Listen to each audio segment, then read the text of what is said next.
All right. Yeah, let's get into it, man. Ladies and gentlemen, welcome back to Nerds of the Round Table. I am Antonio Padilla. With me, as you, well, mostly you, Mr. Fantastic Swag. Say what's up. Hey, becoming more usual than Cliff, that's for sure. That's right. As you can see, ladies and gentlemen, Cliff the Red Dog Miller is not with us today. We're recording a little bit late. We couldn't record on our usual time. We had something that came up at the last minute and just couldn't work around it. We wanted Cliff to be here today while we record, but he is busy. I believe he said he's doing a wrestling thing today. So, we wish him the best of luck. Although by the time this airs and by the time he listens to or watches this, it will be over. So, hope everything went well for you, Cliff. But yeah, man, let's get into it, Swag, because you and I have quite a bit to go over today. I mean, not a lot, but I mean, what we got, there's a lot to talk about. So, Yeah. This week was the PlayStation. What was this thing called? Like the State of Play or whatever it was? Yeah, State of Play. Right, and we got a couple of pretty big reveals. Although I don't know, was there anything else that happened that day that you wanted to talk about before we get into the two big ones here? I think there was one other thing, but I'm blanking on what it was. We could probably start on one of them while I go figure it out. Circle back around. Yeah. Let's start with one that, big surprise.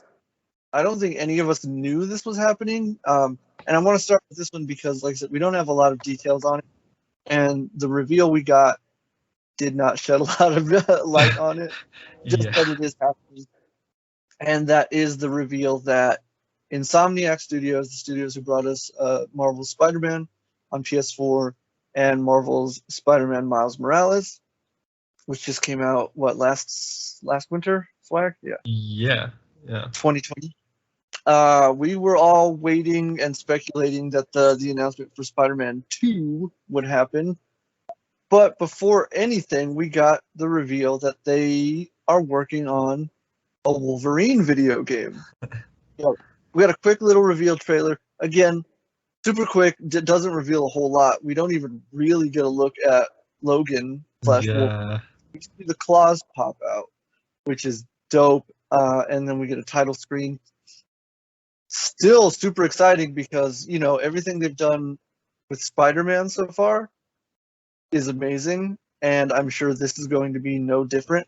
Swag, what do you think about this? How do you feel, man? Oh, I'm excited. Because I was even talking about it with the Blue Boys, I think last night actually, and just kind of really thinking about it. It's like I have a lot of faith that the game's gonna be fun because it's Insomniac. I wouldn't be hyped for the other thing that got revealed if they hadn't, if they didn't know what they were doing. They got my money. I trust them. But also thinking about a Wolverine game, we haven't had one in a long time. Yeah, in a while. Yeah. It's getting confirmation that that's going to be a thing. That gets me really excited because Wolverine is really good character for gameplay. It's just a good idea to just and when you think about it, it sounds fun. Just being able to cut through dudes like crazy and get shot at and not really take a whole lot of damage. And I hope because in that trailer it did look very bloody, but I really hope that they go all out and give us dismemberment and all that. That's gonna be great to see. Rated M for mature. Yeah. Mm-hmm. That's what I'm hoping on as well. It's funny though, because so I don't know if you remember, you might have been too young, but I think the last time we got a Wolverine game was the X-Men Origins Wolverine video game. Yeah. It's mostly a really good game. I played it when it came out. Honestly, the game is better than that movie. Yeah.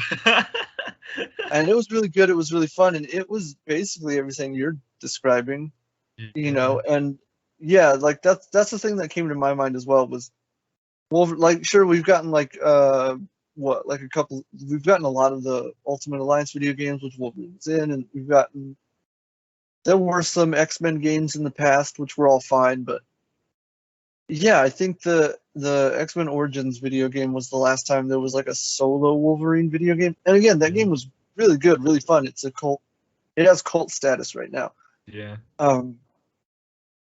But yeah, no, I'm super excited about this because for all the same reasons you talked about. It's like, the character is easily something and or someone that lends it himself to a certain type of gameplay and a certain type of video game. And yeah, Insomniac is definitely the studio to do that. It does raise the question, and I know this is something everybody immediately started speculating about, was whether or not this was connected to Spider-Man and whether or not this is sort of the start of some sort of shared universe. Yeah, which I hope so. I really do. And did you hear anything about that? Yeah, I was gonna say they did come out and bring out some details. Not a lot, like nothing really about gameplay or anything, like as much as they did for the other thing. But they did say that it is confirmed. Like, yeah, this is the same. It's gonna be connected to Spider-Man. Cool. Yeah. So it's like, yeah, I mean, good to know that Marvel was like, we'll hand the gaming universe to Insomniac. Yeah.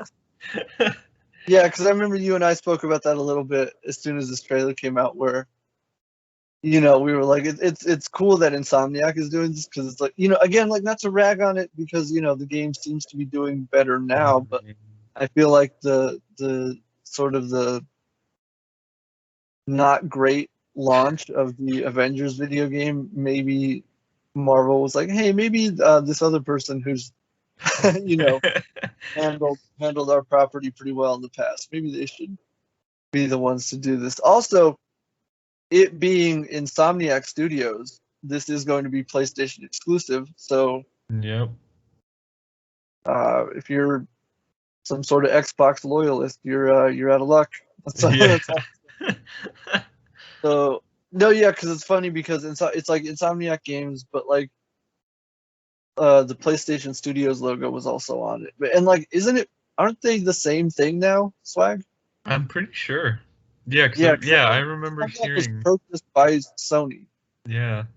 And that's when they formed PlayStation Studios, or at least folded them into it. Yeah. So yeah, but yeah, Xbox gamers, you guys are out of luck. So all I'm saying. Oh, also, before I forget, we did get confirmation about Spider-Man coming to Avengers. Oh yeah. This year. Yeah. I don't know if you want to say anything about that. I mean, we don't have a whole lot of details about it. Just that, yeah, he's coming, and it'll probably be in the next 4 months. So. Yeah, like December or something like that. Yeah, well, I speculated that it makes sense that they would want to tie it in with the release of No Way Home. Yeah. December. And the reason why they didn't do a big showcase for that was because they didn't want it to overshadow what we're about to talk about right now. So let's talk about it, man. I think we've said everything we really need to say about Wolverine. We did get the reveal trailer for Marvel's Spider-Man 2, and this was cool on many levels. Seeing Peter and Miles together, and the voiceover. I think we all agree the voiceover narration was Kraven the Hunter, correct? Yeah. But the big reveal that I know made everyone lose their minds over. Swag, do you want to say what it was? Go ahead. Yeah. I'm just gonna blunt straight to the point. Like, Venom was right front and center for us to see and look at, and it was amazing. Yeah. And we all lost our mind. Yeah. I remember watching the trailer, and he spoke, but it wasn't until he said "we" that I was like, oh, I was freaking out, man. It was so awesome. Like I can Well, still yeah, feel the hype from that, from like yeah, watching that trailer. Like that was so, like it was it was a roller coaster of emotions for me, because it was like, just like watching it open and then like seeing, Miles and Peter kicking butt together was like awesome, but also like hearing the narration and then slowly piecing it together, it's like, this is Craven. And then when it came to the reveal, it's like it was already like excitement. It's like, oh, cool, like we're gonna get Craven, like that's awesome. But then like just hype levels went through the roof all the way to the moon when when Venom started like I vocally just started losing it. Like was screaming. Like I was excited. Like I'm happy. I can't wait. Like this game is. We haven't even gotten gameplay. Like first of all, like I know.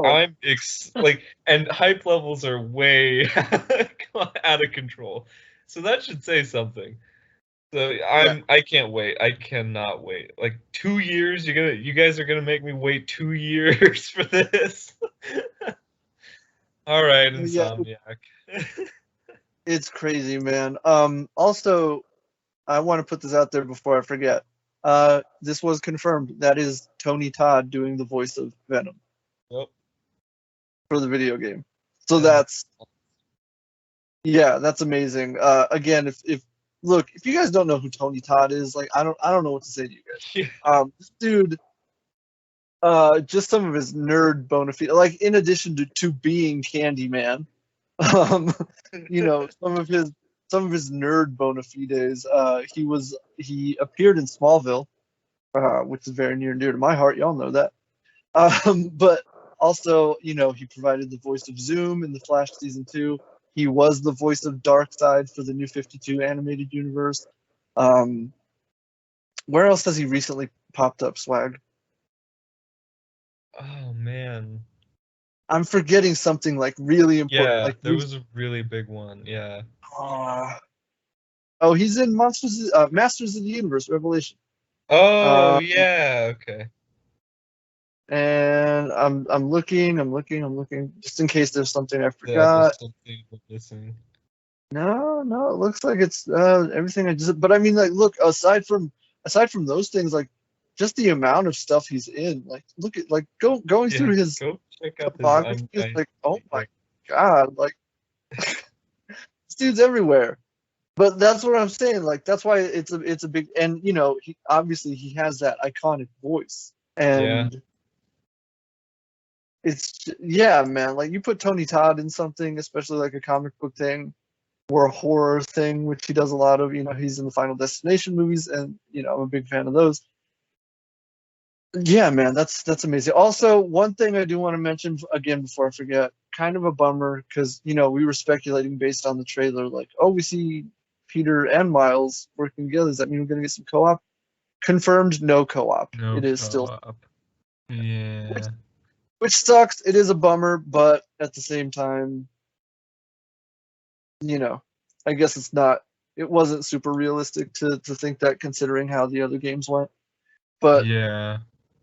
hey, man, I'm still super excited for this game. Yeah, definitely. And that also raises the question, like I wonder what that means for gameplay. Like I wonder if they're gonna allow us to switch between Peter and Miles, or if they're gonna do like an Arkham Knight thing where we team up on missions and we get to do the dual takedowns and stuff. But either way, That's what yeah, I was thinking. It was going to be more like Arkham, where both characters might be on screen together, and you can maybe switch back and forth yeah, mid comp.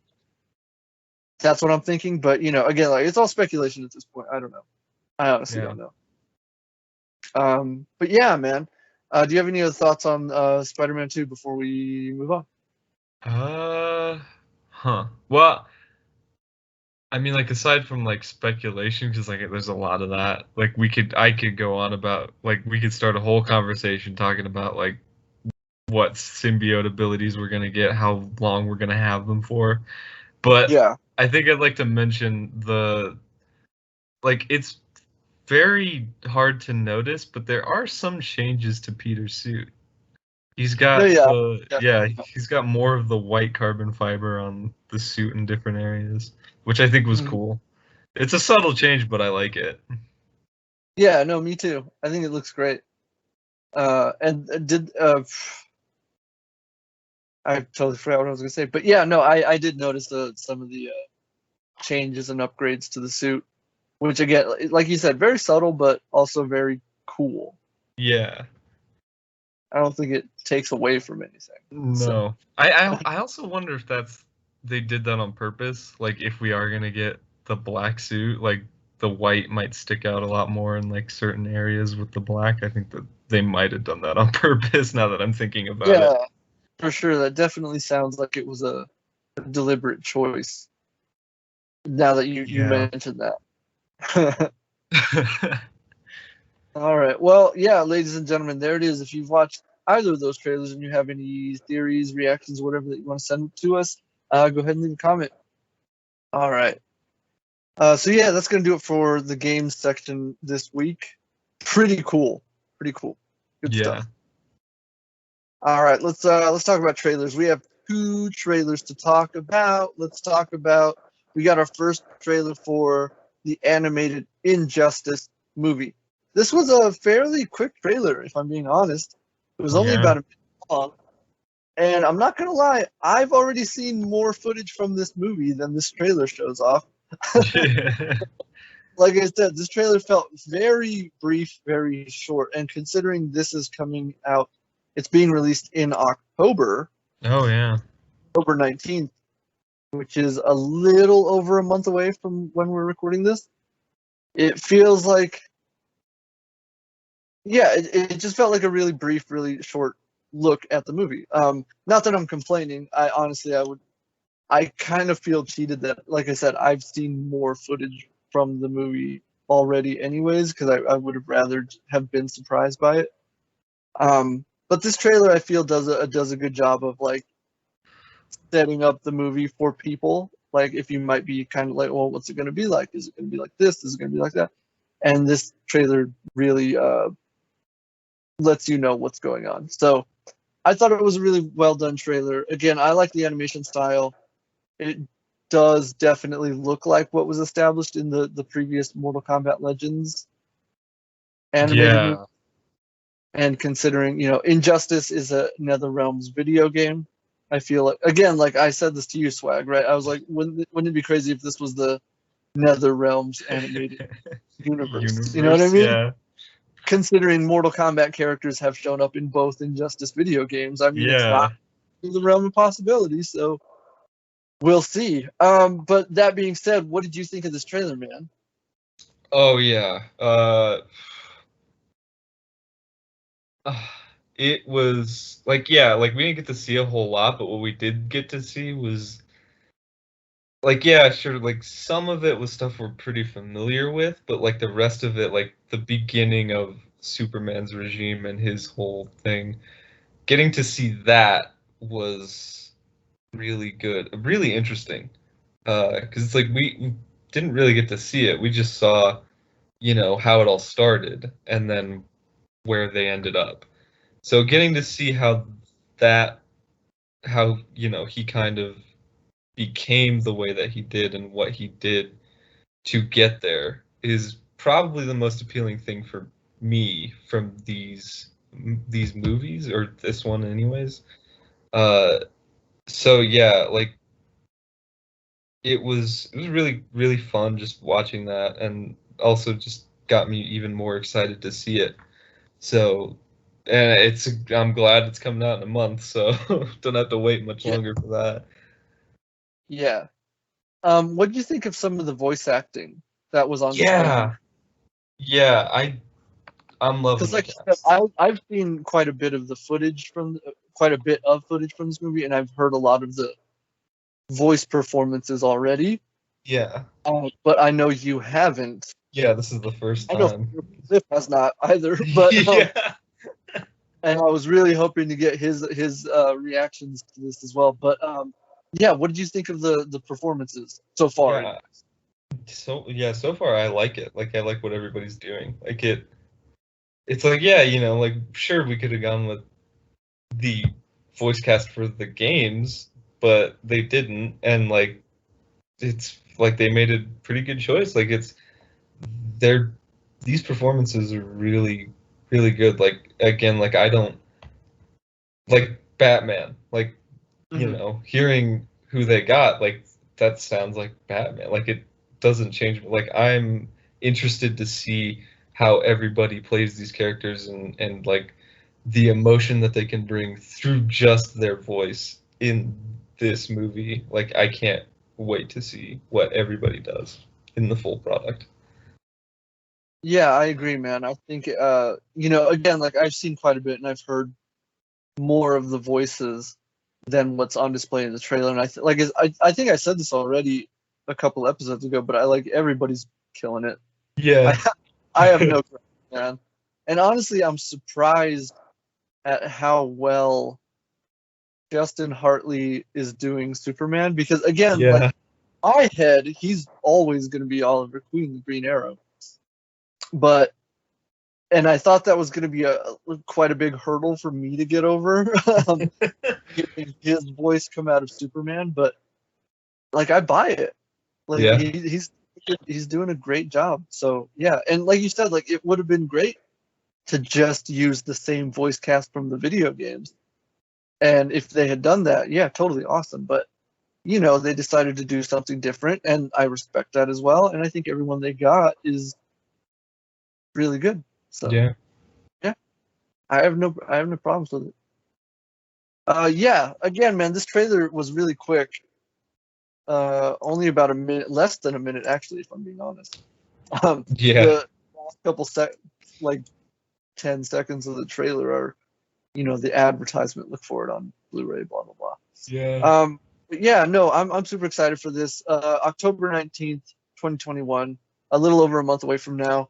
But I guarantee you, ladies and gentlemen, as soon as I watch it, as soon as Swag watches it, we will give you our thoughts and opinions on it. So stay tuned.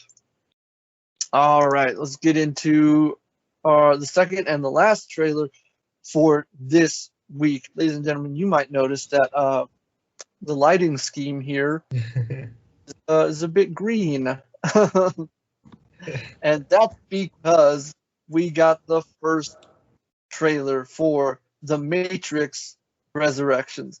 Ladies and gentlemen, if you haven't known me my whole life, if you haven't known me as long as Swag or Cliff has, you might not know or understand how important The Matrix was and still is to me.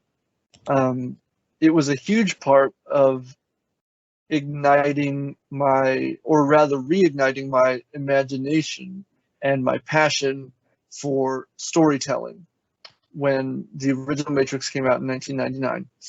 And it became such a huge part of my life. You can ask anyone, like my parents when I was growing up, or my friend, like again, like Cliff, he'll tell you, like I was super into that world. And, we've talked about it on the podcast before where it was announced they were doing a fourth one, and I said it then, and honestly, I still feel the same way. It's like I don't know that this movie needs to exist because the story felt pretty definitively tied up at the end of the original trilogy. But that being said, having seen the trailer, I'm really excited for it, and I'm happy it exists. Again, I still kind of feel like I don't know that it needs to exist, but I'm hyped that it does. So, Yeah.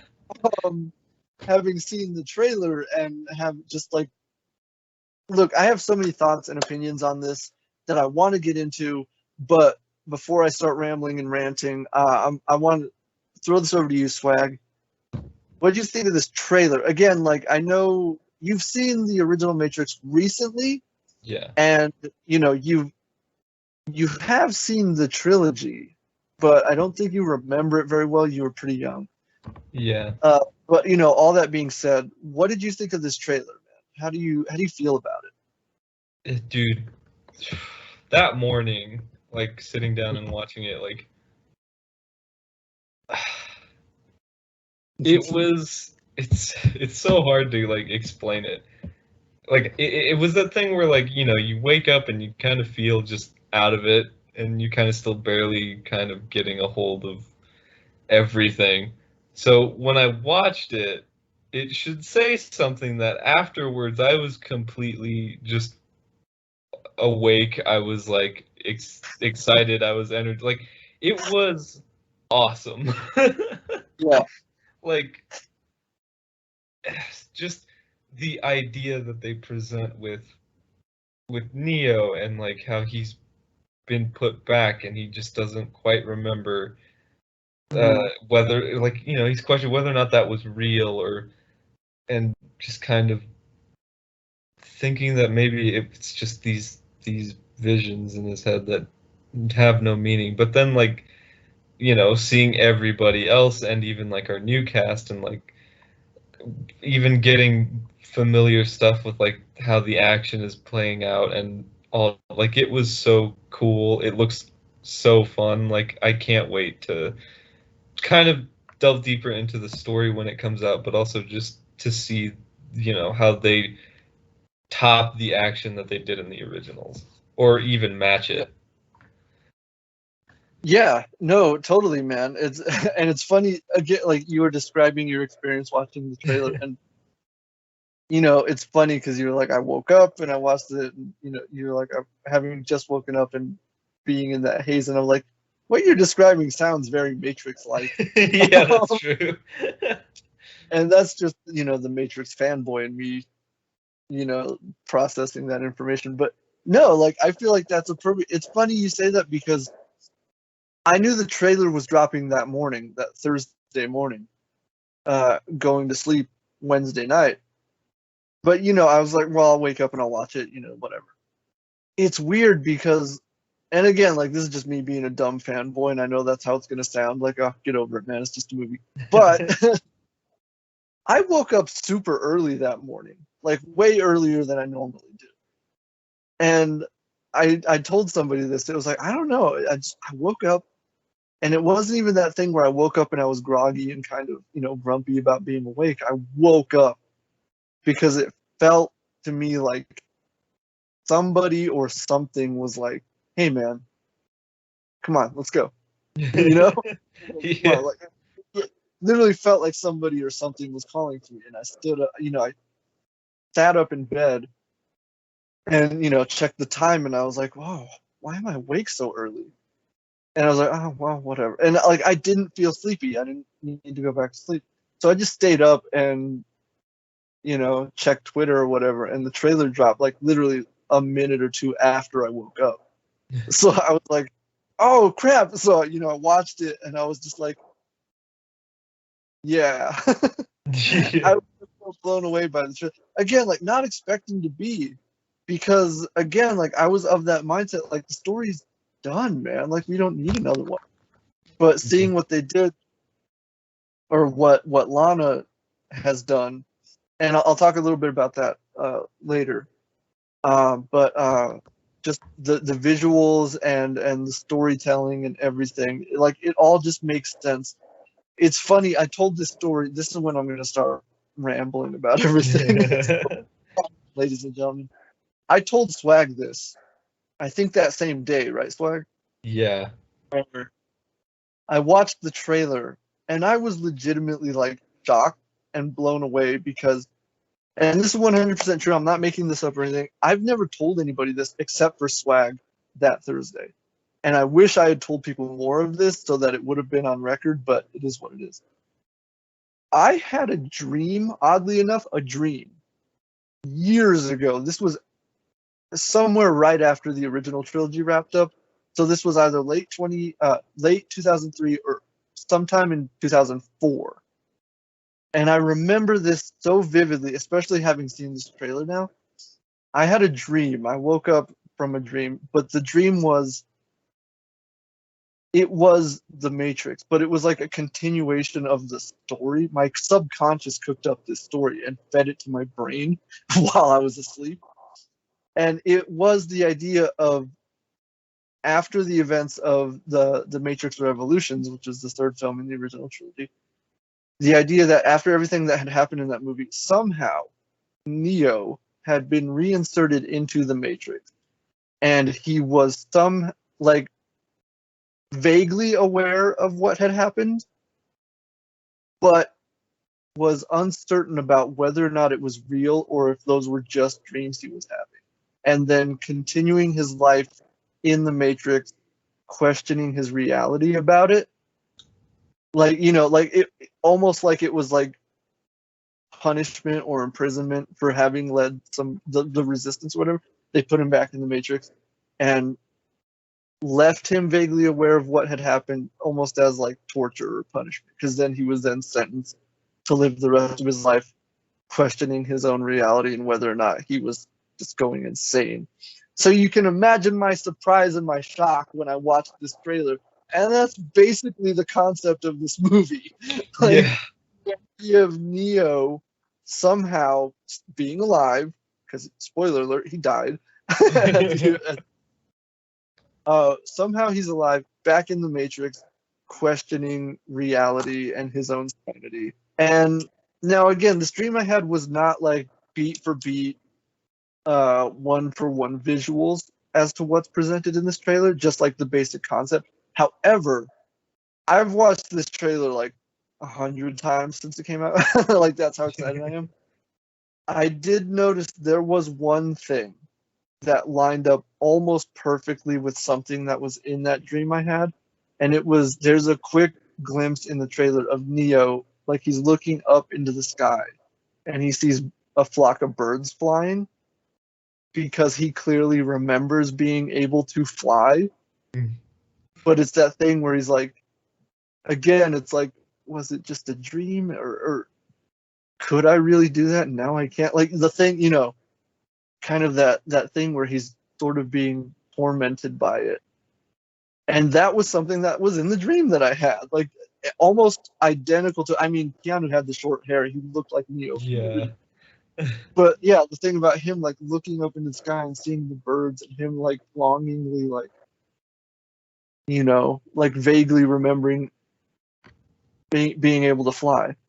That was something that was in that dream I had. Like, it's crazy. It's crazy. And I know, like, people are like, whatever, man, shut up. It was just a dream. Probably a coincidence. Sure, probably. But I was telling Swag, like, I don't know, man. I think, like, because The Matrix was such a big part of my life, I was such a big fan of it, and it kind of took over my life in an unhealthy way. I told Swag, I was like, I don't know if maybe my brain just was so in sync with what the Wachowskis had done and the story that they were telling that my brain subconsciously connected some dots, and figured out something. Because again, like, I was just so shocked and blown away that this trailer is presenting something that I saw in a dream like 16, 17 years ago, like what? Yeah. I don't know, man. It's just weird to me. It's weird. So yeah, look, this trailer blew me away in so many ways. And I'm so excited.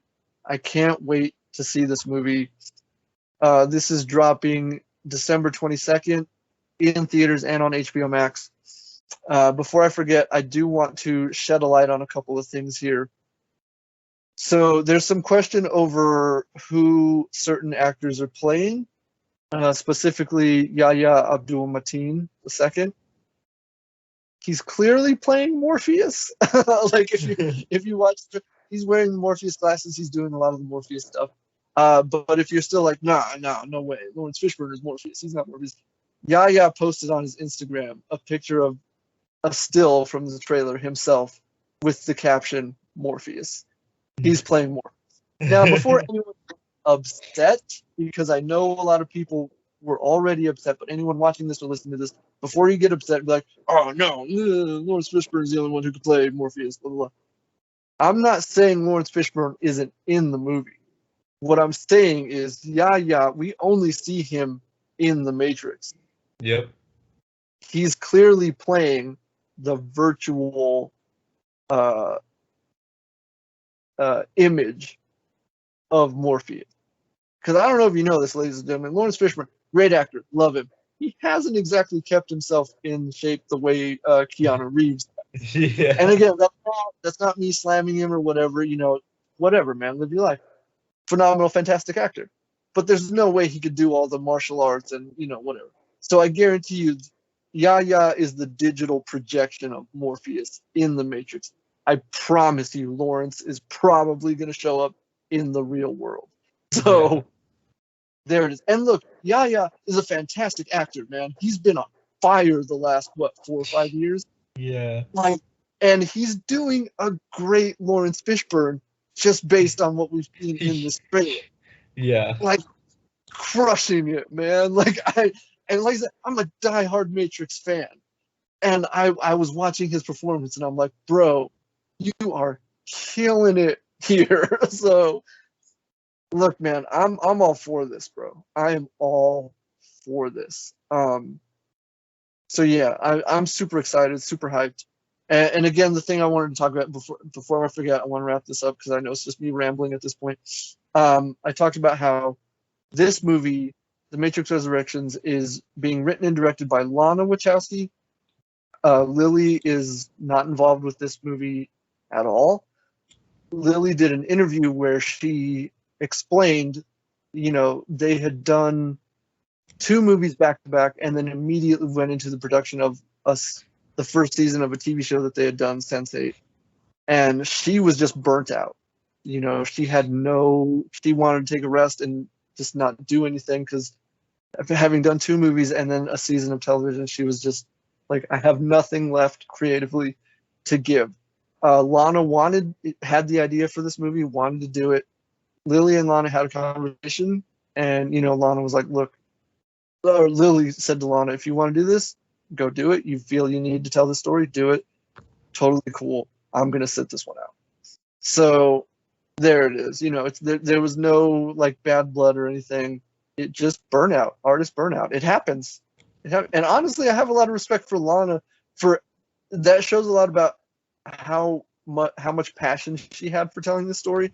That if she went through all of that too and still was like, yes, I have to tell this story. Let's make this movie. So that's pretty impressive. So, but yeah, so it's very, very cool. Yeah, man, I'm super excited about this, man. I'm so excited about this, bro. Yeah. Y'all guys have no idea. But yeah, so there it is, ladies and gentlemen. The Matrix Resurrections is coming December 22nd this year in theaters and on HBO Max. So there it is, ladies and gentlemen. If you've seen the trailer, let us know what you thought. And yeah, if you're as excited as I am, or maybe you're like Swag and you're excited, but maybe you didn't have it wasn't as big a part of your life as it was. Let us know what you thought. All right, that's going to do it for trailers this week. Let's get into our final story before we get into TV time. Ladies and gentlemen, oh boy, we got our first look at Aquaman and the Lost Kingdom. And by first look, I mean first look. So, first of all, let's talk about, we got a couple of images of Jason Momoa. One in the classic gold armor, right, that we saw at the climax of the first Aquaman movie, holding the Trident of Atlan in a desert setting. We'll see what that's all about. But look, costume still looks amazing every time I see it. Awesome, incredible. But, and this is what I know y'all are here for, we got to look at a new suit that Jason will be wearing in the film. Swag, throw that up on screen right now. Yep. There it is, ladies and gentlemen. And let me tell you, this thing looks gorgeous. All right, I saw this thing and immediately recognized what it was supposed to be. And I've got some images that Swag will put up on screen here in a moment. But it's clearly a throwback to a suit that Aquaman wore in the comic books back in the 80s. And James Wan confirmed, yes, this is what the suit was based on. So, Swag, throw those images up right here. Here they are. Yep. It's a very I always loved this suit. I had seen it. Like, I obviously didn't grow up reading those comic books, but I had seen it, later on in my life, and I always thought it looked amazing. The blue and everything. I thought it looked really cool. And there was an action figure they released when I was in my late teens, early 20s, based on this suit as well. Always wanted it, never got it. It's too bad. I would have really loved to have had it right now. But yeah, I think this suit is really cool. I love the comic book suit, and I love what the version for the movie looks like as well. I think it looks really cool. It has also been confirmed that this is a stealth suit that Aquaman will be wearing in the movie. Again, I don't know what exactly he's going to be using it for. I mean, obviously stealth, but like in what capacity? That being said, Swag, what do you think of this new suit? Oh yeah, it's cool. It's like, I remember looking at it when you sent it to me, and just really loving the colors, like just like the blue, but also like that kind of copper, like bronzish metal that's on the accents. Yeah. Like that, I think that really complements it really well. But also, like, looking at it now, like closer, I like the texture on it. Yes. Like that, it kind of looks like fish scales if you really look at Does. it. Yeah. Yeah. But also, because I've got the image right here, I saw someone else say, oh, it was Chris Stanley, aka Nice. Cosplay. Anybody out there? He was talking about how, because it's a dark blue, but you kind of see this metallic sheen, it kind of looks like Henry's Superman suit Yeah. a little bit. Yeah, and I was like, oh, it does.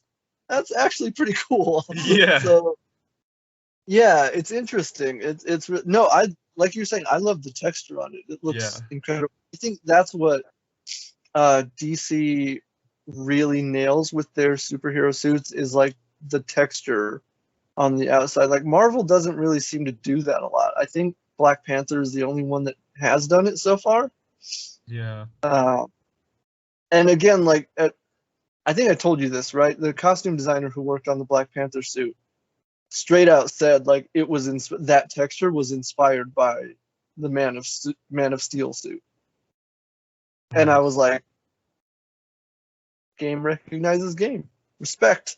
So, but yeah, this suit looks incredible, man.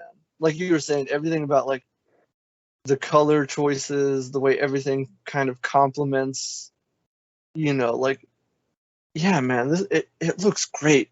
And it's gonna make a great McFarlane Toys. Yeah. You know what I mean? Like, this is gonna look so cool. So yeah, I can't wait to get my hands on that when that comes out. But yeah. Any other thoughts on the stealth suit, man? No, I mean, like, I can't wait to see what the use for it is going to be in the movie. Like, that's going to be interesting.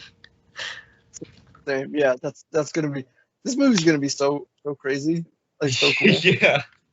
I mean, considering it's James Wan, we were having a conversation yesterday because James Wan's latest horror movie premiered this weekend in theaters and on HBO Max, *Malignant*, which I didn't watch yet. I'm probably gonna watch it tonight.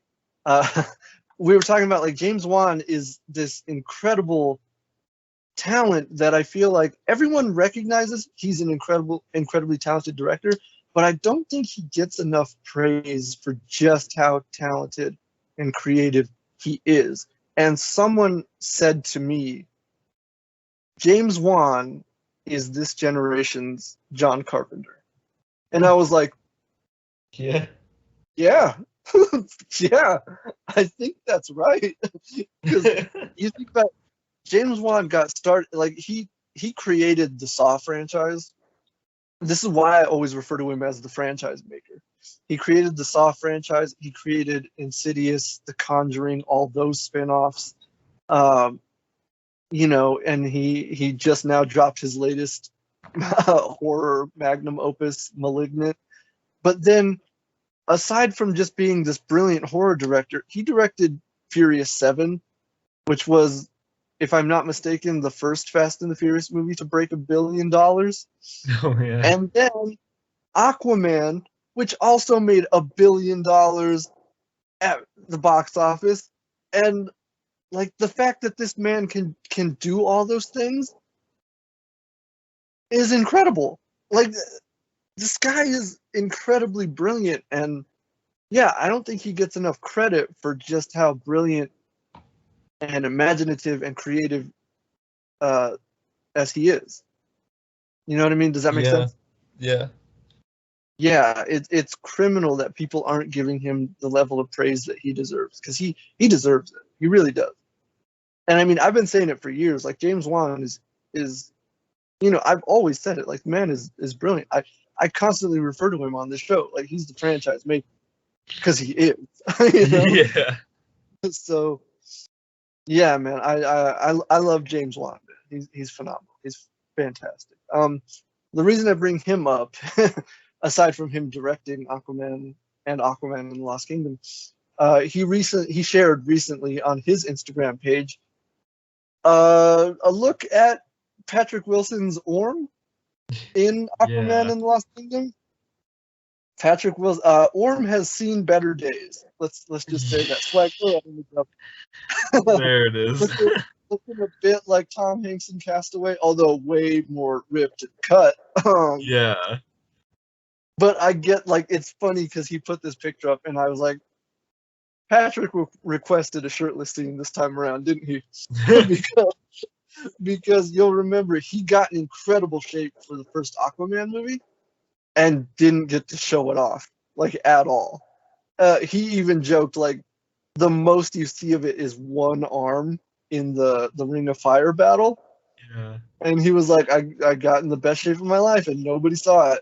So I was like, he definitely requested a shirtless scene in the sequel. Like that's for sure what he did. And look, hats off, man. He looks incredible. Yeah. Like considering his age, like because he's not a young buck anymore. I mean, look again, looks incredible, super fantastic, talented actor. So it makes it all the more impressive that he can look like that. Yeah.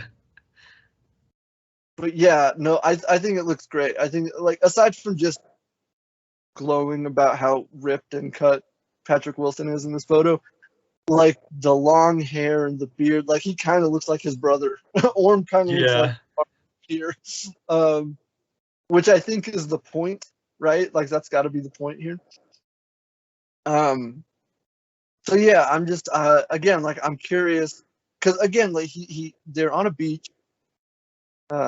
Orm he's wearing like some tattered pants Yeah. and nothing else. So I'm curious as to what has happened to him, and I'm legitimately wondering what his role in this film is going to be. So, but yeah, I mean, Patrick Wilson, good for you, man. Good for you. Yeah. What do you think, man? Because I just sent this to you before we started recording. Yeah. No, yeah, I saw it and I was like, oh wow, that's interesting. Because it's like, what does this mean for the story? Because like, Yeah. did they do like, did they cast him out, just send him Yeah. out into, or did he just end up out here? Like maybe they were transferring him or something, and maybe the villain went and got him or something, broke him out. But again, it's like it's also that thing where I kind of hope they do like a bit of like what they were doing with Thor and Loki in Yeah. Marvel. Like I hope like he's kind of he's gonna help Arthur, and like they're kind of gonna grow somewhat of a bond with each other. But I Yeah. mean, we'll have to wait and see. But either way, like it has me interested to see what his story is going to be like in this movie. Yeah, no, I agree. I agree 100%. Like that's also my hope, is like I hope it's he and Arthur do again, like you said, kind of a Thor and Loki thing where it's like they started out as adversaries and maybe maybe there is some kind of reconciliation there, even if it is kind of uneasy. Yeah. But yeah, no, I have so many questions about this movie. Like I'm super hyped for this movie. Like, you know how much I loved the first Aquaman. Yeah. And so yeah, I'm very, very excited for this one. And I love Patrick Wilson, just as an actor Yeah. and as a human Yeah. being. Like that dude is great. So yeah, the more we get to see of him, the better, I think. So Yeah, agreed. yeah, I think this movie's shaping up to be pretty great so far, and hopefully we'll see some footage at Fandom this year. They will have been shooting long enough. I think they probably debut a teaser, if not maybe some behind the scenes footage. So, but yeah, there it is, ladies and gentlemen. First look at Aquaman and the Lost Kingdom. Let us know what you think. Let us know your thoughts and reactions to anything, whether it's the stealth suit or any theories you might have on Orm and the role he plays in this film. All right, that's going to do it for the news this week. Swag, let's talk TV. We're going to do some TV time. Let's start with this week's episode of Stargirl Summer School, Chapter 5. This was a very interesting episode. A lot more of Eclipso in this one, which is Yeah. great. The more I hear, because we still haven't seen him, we continue to hear him. The more and more I hear of Nick Terabee, the more and more I remember. Because to me, it's like I still just hear Asher from Star. But that's great because, like I said, he played that part so despicable that I loved hating that character. And just based on this episode of Stargirl alone, it's like, yeah, like that's why you hire this guy to play sort of despicable characters. And again, like that's not me saying that that's who Nick is. Like I know he's nothing like that. Yeah. He's a good dude, but he's just really great at playing those types of characters. And I can't wait to finally see him on screen as the character because that's going to be awesome. This episode, I don't know if you're like me, Swag, because I sort of noticed in the episodes leading up to this one, as much as I like, and I'm not saying I don't enjoy it because I've enjoyed every episode legitimately. But it did feel like there's been a lack of action this season, and like I understand why. Like the whole point of this thing is like there's no bad guys, right? Like they found the ISA last season. There's no, and that's kind of a big thing with Courtney is like, you know, she wants to go out on patrol and fight bad guys, but there are no bad guys for her to fight. And even when they confronted the Shade, you know, he kind of flipped things on them and he's like, I'm not your enemy, you know? Yeah.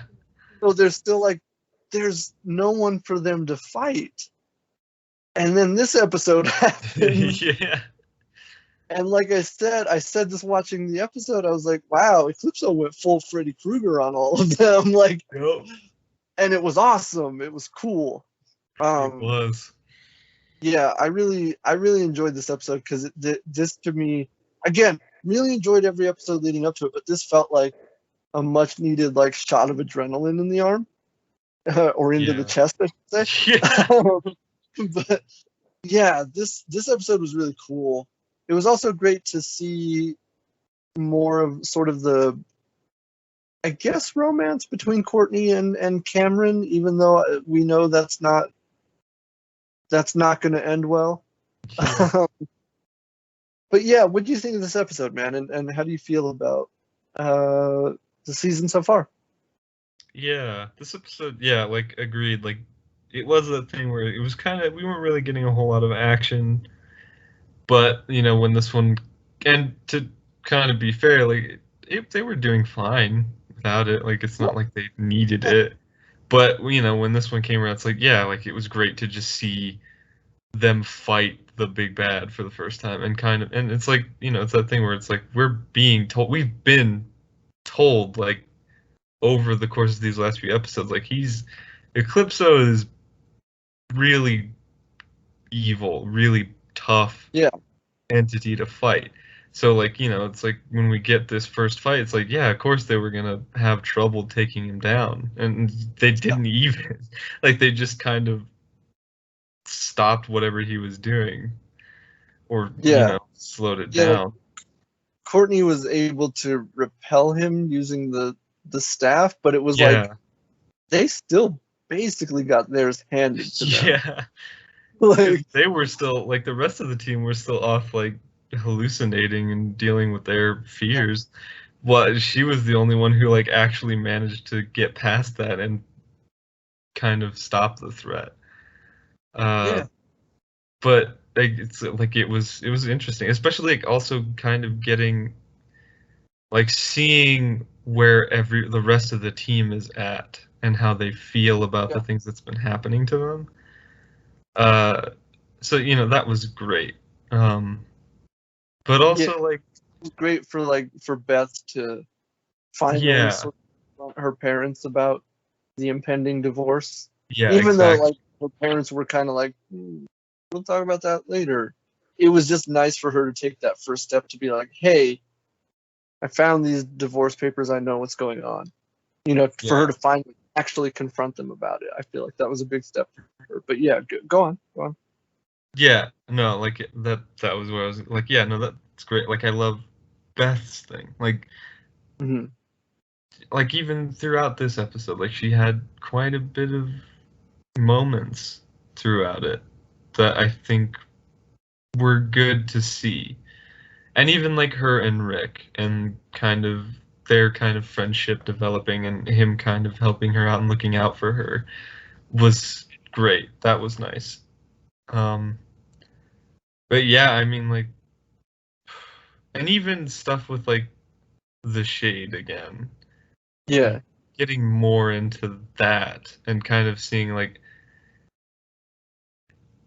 he really doesn't want them like the kids out there doing that. Like he, even took that measure to be like, hey, look, if you guys find out anything, you tell me so that way I can stop, but I don't want them to go out there and get hurt. Like that's basically what he said. So, yeah, it's like it's interesting to kind of see to kind of get more and more out of it, like to see more of him and how he's trying to handle the situation. yeah.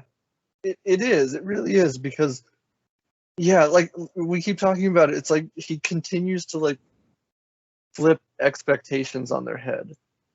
Because like when he first showed up, it's like, oh, here's a new bad guy, and then I mean, yeah, he's a bad guy, but he's not the bad guy, Yeah. And it's continually like you find out, oh, he does have some empathy, because like you're saying, it's like he kind of tells Barbara, like, look, you need to keep these kids out of it, and Yeah. just let me handle this. And it's like, wow, like this is, I was not expecting, I was not Yeah. this way about this character. Um, yeah, so I'm very interested to see where that goes and where Yeah. the character goes from here. So yeah, man, this show continually keeps my interest. It's they're doing fantastic on the show. Yeah. This was a really good episode. I really really enjoyed it. Yeah, same. What would you rate this episode, Flag? Uh Man, that's a tough one.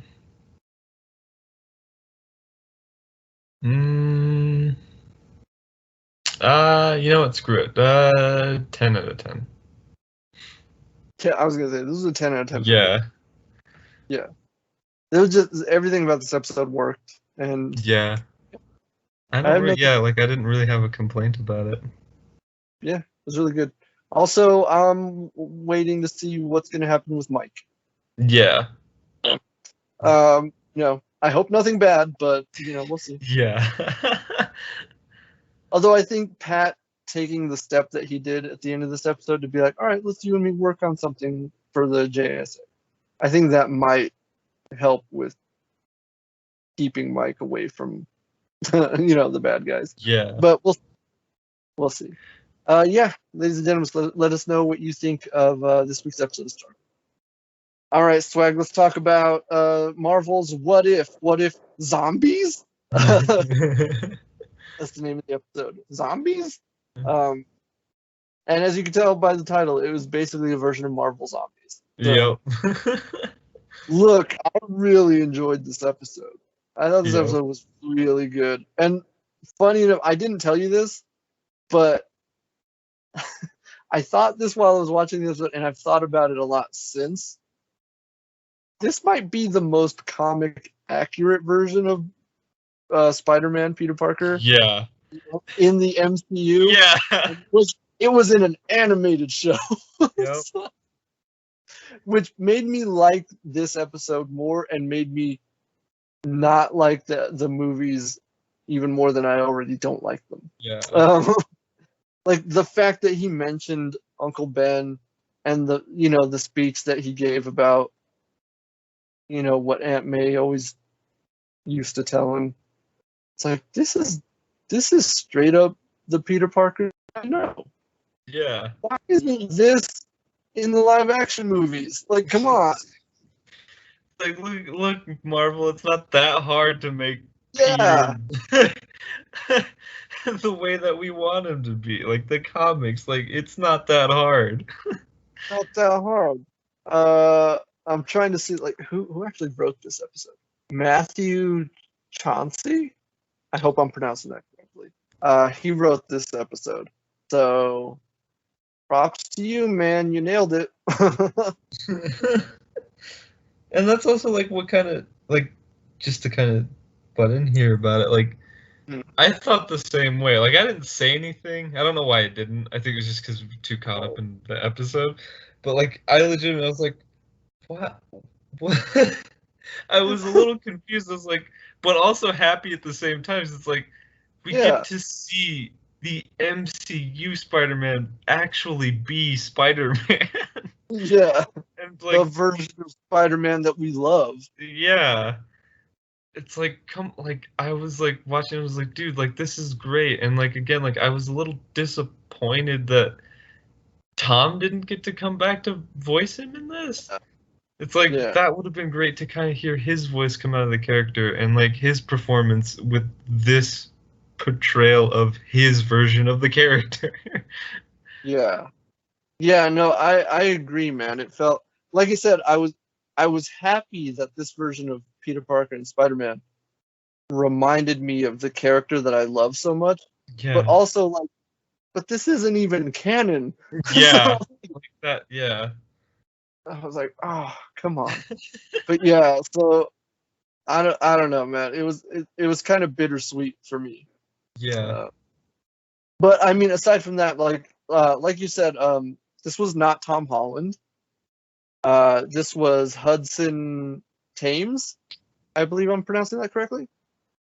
He did a great job. He did a job of imitating Tom Holland and his performance. The only thing I did, the only critique I have is I don't think he quite nailed the Queen's accent. Yeah. Like he was doing the voice and he got like the inflection and everything correct, but I think he was missing the Queen's accent. Other than that, fantastic job. This episode also had the biggest returning cast. Like I said, the only people who were not voiced by their live action counterparts were Peter Parker, Spider-Man, Steve Rogers, Captain America, and Tony Stark, Iron Man, who was voiced by Mick Wingert, and Steve Rogers was once again voiced by Josh Keaton. But aside from them, everybody else was voiced by their live-action counterparts. So that was pretty cool. It was funny, though, because I saw Paul Rudd's name in the opening credits. Oh, cool, Paul Rudd. And then you see him, like, die. Yeah. Immediately. I was like, did they really bring Paul Rudd back for 2 lines in this episode? Yeah, that's what I thought. But then he comes back later, and I was like, oh, okay. That makes sense. Because that would have been weird. Yeah. And I mean, don't get me wrong. I totally believe Paul Rudd would have done that. But it's That was funny. Also, it was great for David Desmalchin, to Yeah. come back.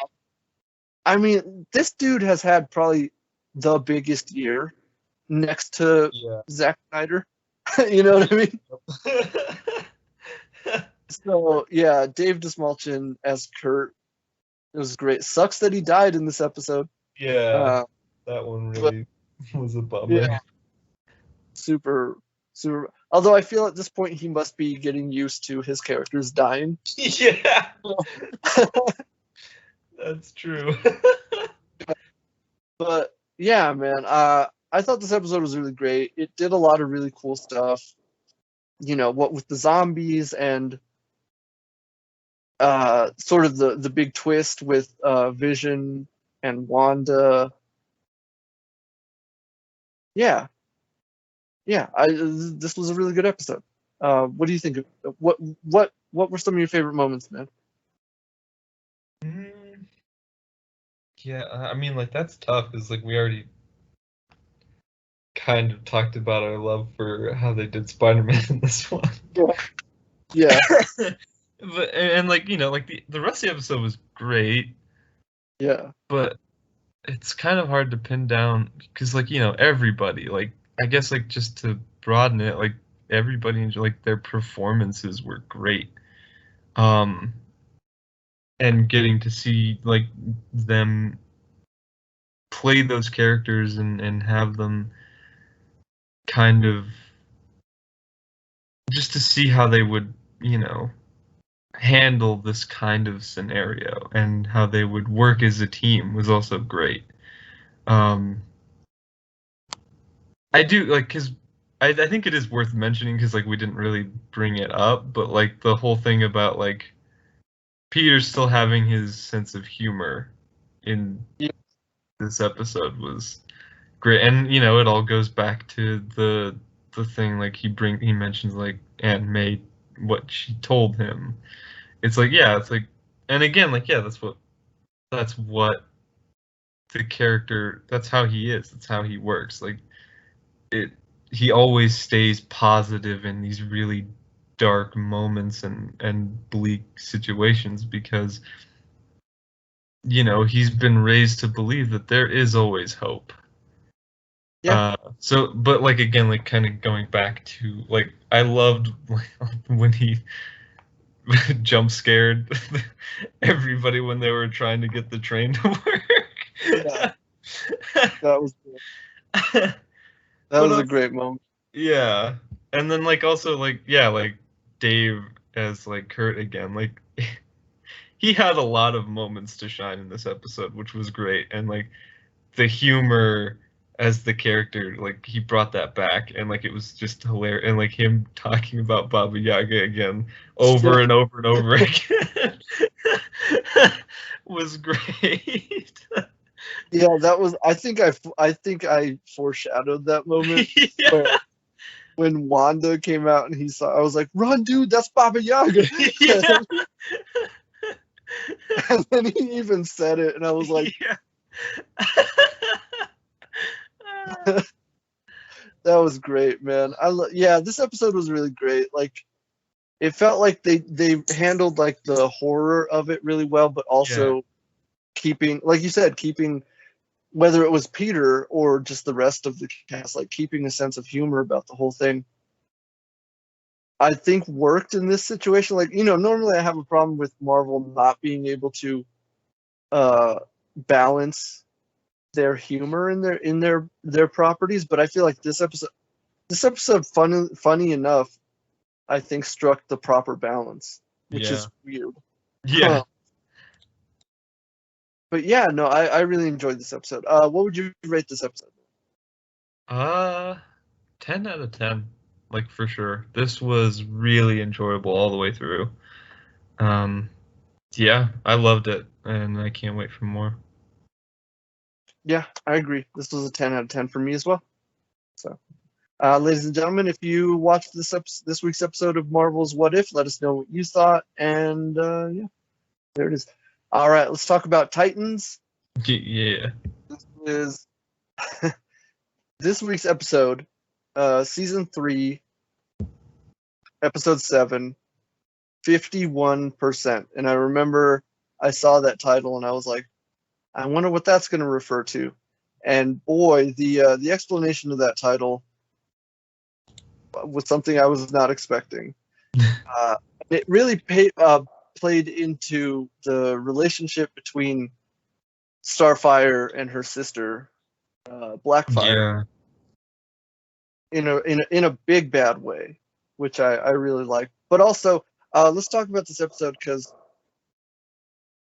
there was a lot going on in this episode, like in a good way. Like there was a lot of like, there was the story with Jason and Crane, which was, carryover from last week's episode, to Barbara and Dick, their whole relationship. Also, okay, look, my one criticism of this episode is that, I think it was last week or the week before, they set up the idea that Oracle was not just Barbara's post-Batgirl persona, but was also this giant computer mainframe, like a giant security system for the city. And that's all cool and whatnot, but when I saw it here, I said it out. That's not Oracle, that's Brother Eye. And if you don't know what Brother Eye is, it's literally this thing that they showed you in this episode. It was a thing from the comic books that Batman created. It was a giant like computer mainframe whose sole purpose was to keep an eye on not just the city of Gotham, but also the world. Yeah. And so when I saw it here and I was like, this is Brother Eye, why wouldn't you just call it that? Like, this is from the comic books. But yeah, like that was really my only one criticism about the episode. Again, me being a massive comic book nerd, it kind of rubbed me the wrong way. But, whatever. The episode was really good. I really liked it. I loved all the interactions between characters. I really loved the story between Corey and her sister. Yeah. I felt like that came to a really good, I don't want to say resolution because I don't believe that this is the resolution of that. Again, like as I was watching it, I was like, look, I want to believe you. I want to believe that everything's good here. But I've been burned in the past. So I still do not trust Commander. I don't. So we'll see where that goes. But yeah, what do you think of this episode, Swag? Yeah, I enjoyed it. And like, yeah, it's the thing, like between them, like that was great. Just kind of getting to see them kind of like, what's the word? Like reconnect, I guess. Yeah. And kind of become sisters. And again, like it's that thing where we get to the end and like Star hands her the gauntlets, and I was like, don't look, I get it, and like she's kind of growing on me, but I'm not gonna let my guard down, and you shouldn't either, because who knows what's gonna happen now.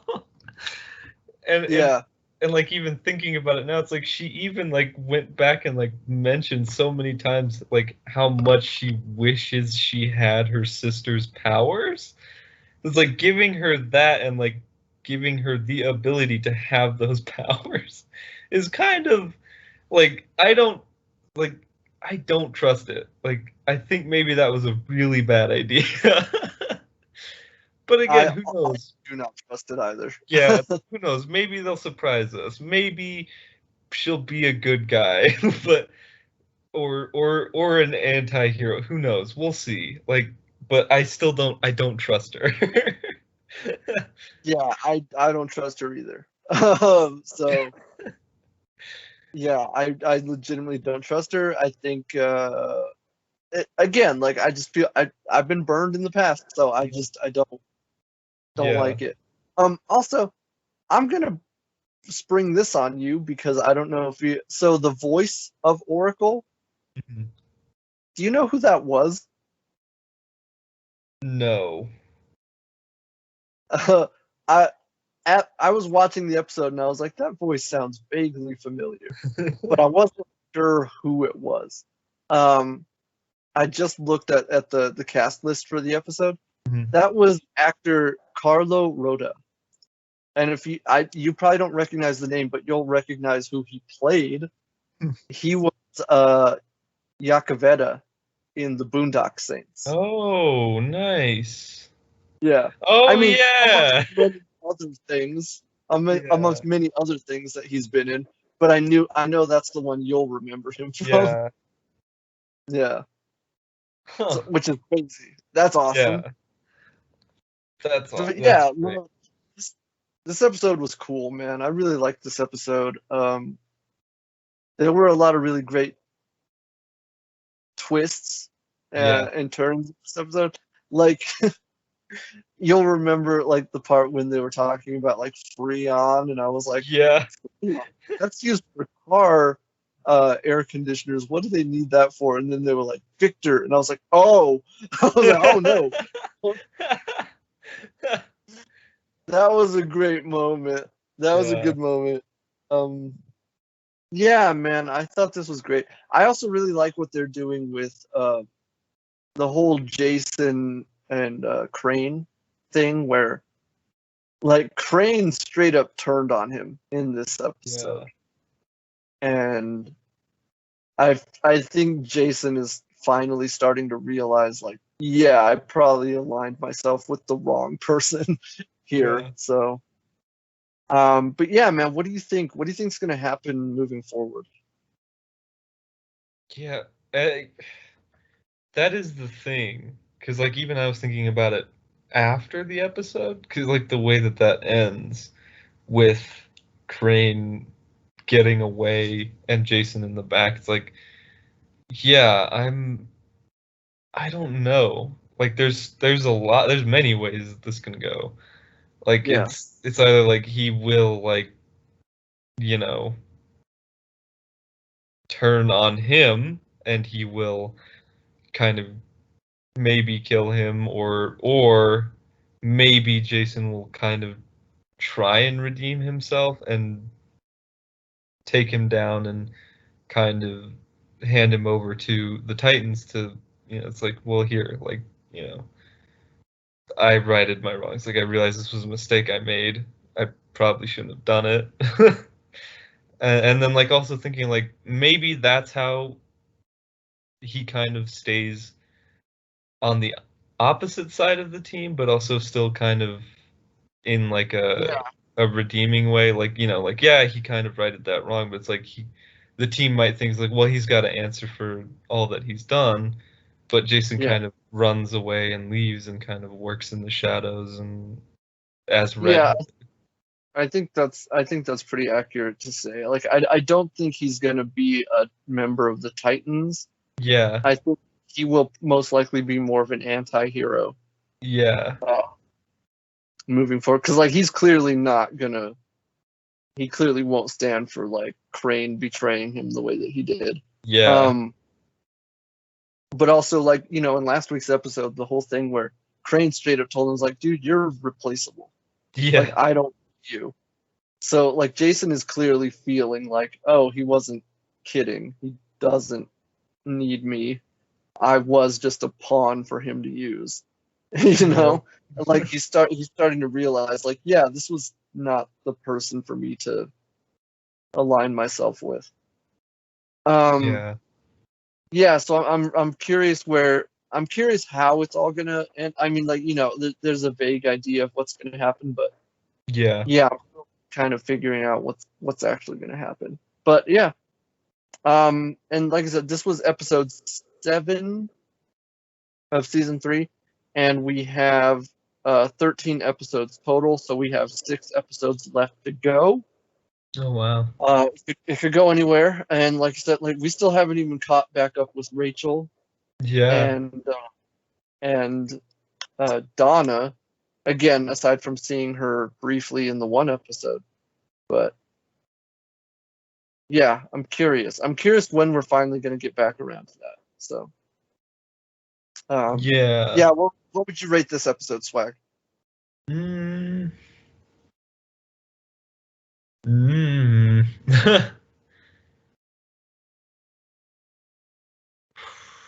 Because because like I'm tempted to just do it, but like I also Mhm. kind of want to be a little bit fair. So Yeah. I don't know. I think I'm just gonna go for it. I'm just a 10 out of 10 because action was, and that's the thing too. Like we got like the team fought again. Like, we got to see them Yeah, in costume, like taking down bad guys. Like that was awesome. So it yeah, like was. 10 out of 10. Like the story was great, like following it Also, through, and then the also action. only Yeah, transformed. Like yeah. that was cool. That Like was a cool moment. Gar's figuring out his powers and like how to use them. Like yeah, that was great. That was a really cool moment. Yeah, no, I was gonna say this regardless. I'm probably gonna give this a 9. And again, that's just me being nitpicky over the whole Oracle Yeah. thing. But still a really solid episode. So, yeah, there it is, ladies and gentlemen. Titans, 51%. If you're watching the show, let us know what you thought of this week's episode and what do you think's gonna happen moving forward. All right.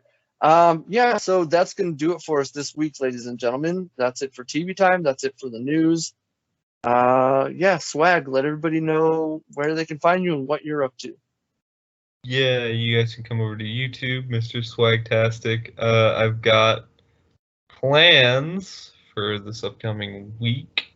If there's already an upload on the channel by the time that this video is up, that means that everything will be going as planned. I've been playing a lot of Predator Hunting Grounds, which I would have talked about that game, but I just kind of had a lot to talk about. So, but yeah, if you're interested in seeing any gameplay of that, you can come over to the channel and check that out. But if there's any, if there's nothing on the channel currently that interests you, again, there's playlists you can go look at. There's tons of stuff that I've uploaded that you can go watch. So yeah, come hang out. It's a good time. There it is, ladies and gentlemen. You know what to do. Mr. Swagtastic, go check him out. And once again, before we forget, Swag, go ahead and throw Cliff's link tree right up there. Yeah, that is. You guys go follow him on everything, everywhere. Show him all the love and the support. And I am, of course, Antonio Padilla. You can find me on all social media at Tron Pilgrim or at Tron Pilgrim 87. You will know which one is me. Trust me. Yeah, and you can, ladies and gentlemen, don't forget, if you enjoyed this video at any point, hit that like button. Remember to subscribe and share this video with your friends and family. They would appreciate it. And remember, if you're watching us on youtube.com. This is Nerds of the Roundtable. If you're listening to us, on anchor.fm/nerds, as well as Spotify, Google Podcasts, Apple Podcasts, and everywhere podcasts are available. Don't forget to like Nerds of the Roundtable on Facebook, facebook.com/real Nerds of the Roundtable, and you can follow us on Twitter at realnerds_. Ladies and gentlemen, that's going to do it for us today. Join us next time. Same nerd time, same nerd channel. Good night, folks. Swag, cue the outro. Hit it. Oh! That did not sound good. Yeah.